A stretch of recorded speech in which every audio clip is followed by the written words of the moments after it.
சம்பா நெல் வரத்து அதிகரிப்பு. விருத்தாச்சலம் ஒழுங்குமுறை விற்பனை கூடத்தில் ஒரே நாளில் 6000 நெல் மூட்டைகள் விற்பனைக்கு குவிந்தது. கடலூர் மாவட்டம் விருத்தாச்சலத்தில் மாவட்டத்திலேயே மிகப்பெரிய வேளாண் ஒழுங்குமுறை விற்பனை கூடம் அமைந்துள்ளது. இந்த ஒழுங்குமுறை விற்பனை கூடத்தில் அறுவடை காலங்களில் சுமார் 1 கோடிக்கு மேல் வர்த்தகம் நடைபெறும். தற்போது சம்பா நெல் வரத்து தொடங்கியுள்ளது. அந்த வகையில் நெல் உள்ளிட்ட தானியங்கள் 217 லாட் எடுக்கப்பட்டு 4580 குவிண்டாலுக்கு 1,05,40,447 ரூபாய்க்கு வர்த்தகம் நடந்தது. தற்போது விருத்தாச்சலம் பகுதியில் சம்பா சாகுபடி பணிகள் முடிந்து அறுவடை பணிகள் தொடங்கியுள்ளதால் விருத்தாச்சலம் ஒழுங்குமுறை விற்பனை கூடத்திற்கு நெல் வரத்து வர தொடங்கியுள்ளது. நேற்று மாலை வரை 6000க்கும் மேற்பட்ட நெல் மூட்டைகள் விவசாயிகள் கொள்முதல் செய்வதற்காக கொண்டு வந்தனர்.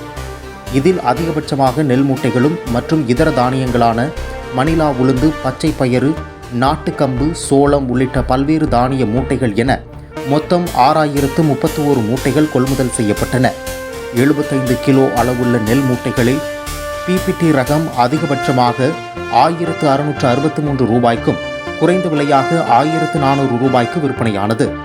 இதேபோல 80 கிலோ அளவுள்ள மணிலா மூட்டை அதிகபட்சமாக 7756 ரூபாய்க்கும், எல் 10,699 ரூபாய்க்கும், 100 கிலோ அளவுள்ள உளுந்து மூட்டை 8956 ரூபாய்க்கும், தேங்காய் பருப்பு மூட்டை 8201 ரூபாய்க்கும் விலை போனது. இதேபோல கடலூர் மாவட்டத்தில் நெல் அறுவடை தீவிரமாக நடந்து வருவதால் எதிர்வரும் காலங்களில் நெல் வரத்து அதிகரிக்கும் என அதிகாரிகள் தெரிவித்தனர்.